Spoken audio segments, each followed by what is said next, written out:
نواب، آپ دیکھ رہے ہیں پی کے نیوز۔ ناظرین، سب سے پہلے خبر شامل کریں گے پولیس ملازمین کے اسپیشل بچوں کے اعزاز میں گجرانوالہ کے مقامی ریسٹورنٹ میں پروقار تقریب کا اہتمام۔ R P O doctor Haider Ashraf, C P O Muhammad Ayaz Saleem, S S P operations, S S P investigations اور دیگران کی شرکت۔ مزید تفصیلات سردار طاہر محمود کی اس رپورٹ میں۔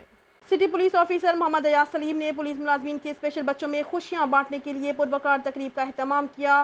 سی پی او کی دعوت پر are P O doctor Haider Ashraf, S S P operation Hasan Afzal, S S P investigation عثمان طارق اور دیگر سینئر افسران اور پولیس جوانوں نے بچوں کا استقبال کیا، بچوں کے ساتھ وقت گزارا اور انہیں میک ڈونلڈز پر ریفریشمنٹ بھی کروائی گئی۔ Are P O, C P او، دیگر افسران پولیس ملازمین کے اسپیشل بچوں میں گل مل گئے، بچوں کی خواہش پر ان کے ساتھ تصاویر بنائی اور بچوں کے سر پر دست شفقت رکھا۔ اس موقع پر regional police officer doctor Haider Ashraf نے کہا کہ اسپیشل بچے صلاحیتوں میں کسی سے کم نہیں اور ہمارے معاشرے کا اہم جزو ہیں۔ پولیس ملازمین کے اسپیشل بچوں کو سازگار ماحول فراہم کریں گے تاکہ وہ معاشرے کا کارآمد شہری بن سکیں۔ سٹی پولیس آفیسر محمد ایاز سلیم نے کہا کہ اسپیشل بچوں کے ساتھ مثبت رویہ اپنایا جائے تاکہ ان بچوں کو اپنی معذوری کا احساس نہ ہو۔ اس موقع پر بچوں کی خوشی دیدنی تھی اور بچوں نے کہا کہ یہ تقریب ان کے لیے خوشی کا باعث ہے۔ آخر میں بچوں میں تحائف تقسیم کیے گئے اور اس عزم کا اعادہ کیا گیا کہ مستقبل میں بھی ایسے اقدام کو جاری رکھا جائے گا۔